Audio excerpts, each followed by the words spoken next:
So to start off, wrestling, as you probably all know, wrestling has been around forever, like ever since recorded history. All the different civilizations, wrestling's been a part of it. You know, whether you're, I mean, even religious texts like the Bible have angels wrestling. So, I mean, wrestling's cool. What can you say? So, and in the modern day, we have many different types of wrestling. The jiu-jitsu that you guys practice, you know, that would fall under, say, submission wrestling. There's, in the Olympics, you've got the Greco-Roman. And in the Greco-Roman, you basically, that's all upper body work. So there's no attacks on the legs. And you work for throws and pins. So pin being getting the shoulders to the ground, and that would end the match. And then there's freestyle, which again is all the rules of Greco apply, but you're allowed to attack and use legs. So I practice freestyle. That's my type of wrestling. Actually, technically, I do what's called folk style, because in freestyle, you have a point system, and every time you get any kind of break or stall in the action, you're always stood up. So it's actually kind of boring if you were to watch a freestyle match. But what I do is I train in folk style. So there is no break in the action. We don't keep track of the points, and you fight for pin only. So pin again being shoulders to the mat. So that's actually what I train in, is called folk style. But when you go to competition, you actually convert over to freestyle. And then there's, of course, catch wrestling, which is kind of like submission and various other ones. But today what I'm going to work with is we're going to do some freestyle.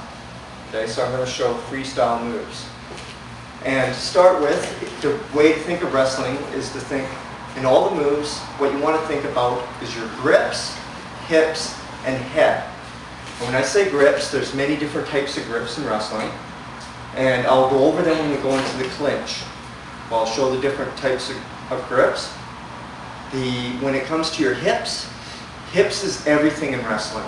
Where you place your hips, where your opponent has his hips, the weight you put into your hips, that determines your position and how you're going to perform. It's all where you put your hips. Your power's from your hips. You off-balance your opponent's hips, you'll win. It's all hips. The other component is your head. So when you wrestle, your head is a weapon, and it's also what you defend and attack with. You've got your arms, your legs, and your head. Your head is just as important as your arms and legs. You're always grinding with your head. You attack your opponent's head by using your head. You use the points of your forehead, your chin, you're pushing off the side.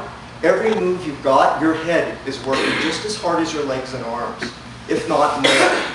All your work's with your head. That's why all wrestlers have strong necks. It's not from bridging.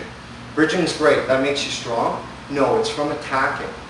Okay, so, and then when you are defending, you attack the person's head.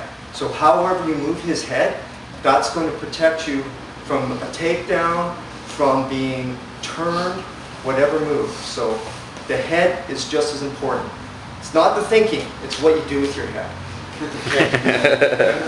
Wrestlers don't think. You just act.